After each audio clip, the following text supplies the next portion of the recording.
Black Diamond is one of the biggest players when it comes to climbing gear, so when the announcement for the first ever shoe line came out, heads were definitely turning.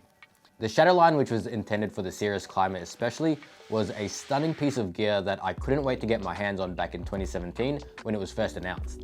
In this video, I'll be giving my own opinions of the Shadows and whether the hype was justified and if they're still worth a look now in 2021. As always, a link to the shoes will be in the description, so make sure to use that if you intend on buying just to help support the channel.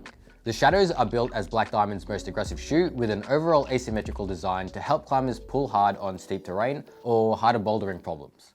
Using a minimalist midsole and instead opting for a 3D molded outsole to maintain its downward design, Black Diamond have tried to keep the overall weight of the shoe down and increase the sensitivity overall.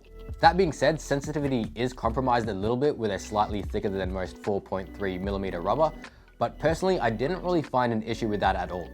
I thought that the NeoFriction compound that they use, which if I'm not mistaken is the same as Botora's NeoFuse rubber, is probably the stickiest rubber compound around and honestly my first choice when it comes to friction.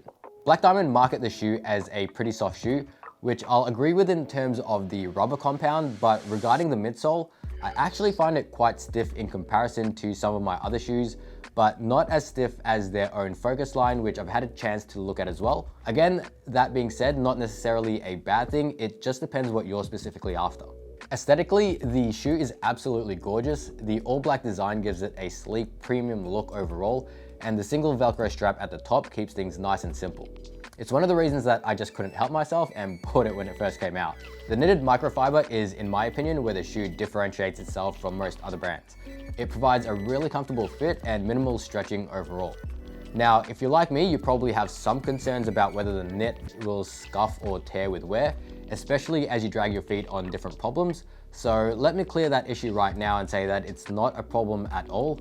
After using these for both indoor and outdoor and really putting it in its paces, you can see that there's no sign of wear at all on that knit.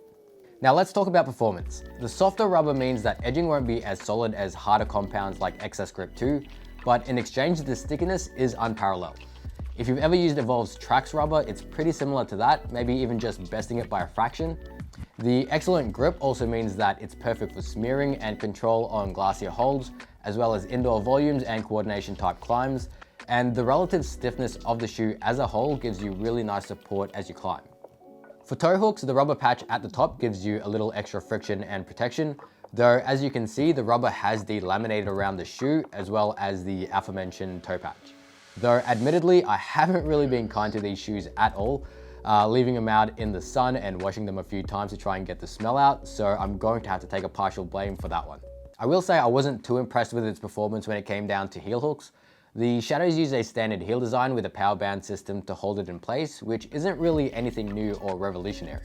If anything, I find that it's kind of inferior to brands like La Sportiva, which maintains its hold over time, whereas the Shadows just feel like that they've lost that tension and don't really provide that vacuum fit that I've really come to love. The overall fit isn't really to die for. I definitely sized it a size too big due to inexperience. These were my first ever aggressive pair of shoes and I just didn't know any better. But even so, my feet feel kind of squished inside, except for where it matters most, which is that heel. Feet shape, of course, is always a factor, so I might just have to accept that these aren't specifically designed for mine.